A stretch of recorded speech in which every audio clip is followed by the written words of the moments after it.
Lake Kivu sits high in the East African Rift, and in places, it plunges nearly half a kilometer straight down. That depth is the first piece of the puzzle. Most lakes turn over. As seasons change, surface water cools, sinks, and the whole lake gently mixes top to bottom. It's normal. It's healthy.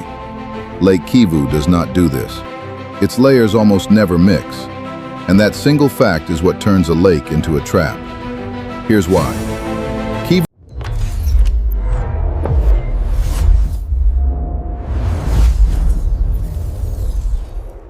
Kivu's deep water is loaded with dissolved minerals and gas, making it heavier than the water above. So it sinks and stays put. It can't rise. It can't mix. Scientists call this miromictic. The top and bottom live in two separate worlds. The boundary even has a name, the chemocline. Above it, breathable water where people swim. Below it, a dark, airless reservoir under enormous pressure.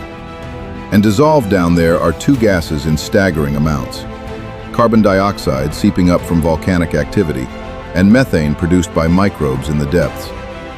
Roughly 300 cubic kilometers of CO2 and 60 of methane, all held down by the weight of the water. Think of it as a colossal, naturally carbonated bottle. Keep the cap on, and it stays calm. Shake it or pop it too fast, and you know what happens. The nightmare has a name: a limnic eruption. If something disturbs that deep layer, gas-heavy water rises, the pressure drops, and the gas comes screaming out of solution, which pushes up more water, releasing more gas. A runaway chain reaction. Out comes a massive cloud of carbon dioxide. And here's the cruel part: it's heavier than air. It doesn't blow away. It floods across the land into valleys and homes, silently displacing the oxygen people need to breathe. And the methane? It's flammable. A cloud you can't see, can't outrun, arriving in the dark while you sleep. This isn't science fiction. In 1986, a much smaller lake in Cameroon, Lake Nyos, did exactly this. With almost no warning, it released a CO2 cloud that rolled into the valleys below. Around 1,700 people died, many in their sleep. Entire communities were gone by morning. But Nyos was small and thinly populated.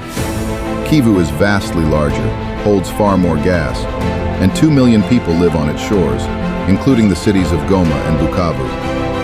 That's where the number in our title comes from. And Kivu has a problem Nyos didn't. Mount Nyiragongo, one of the most active volcanoes on Earth, sits just kilometers from its northern shore. A major eruption, a big earthquake, or a landslide could deliver exactly the disturbance needed to wake the deep water. The trap and the trigger sit side by side. But here's the clever twist. Because that methane is fuel, Rwanda built KivuWatt, an operation that pulls the gas up on purpose, separates the methane, and burns it for electricity. It does two things at once. It powers the region, and by slowly drawing the gas out, it eases the pressure, carefully letting the fizz out of the bottle before it can ever explode. The lake is also closely monitored, year after year. So should those 2 million people lie awake in fear? Honestly, no. The danger is real, but long-term, measured in decades, not days, and human ingenuity is quietly tipping the scales towards safety.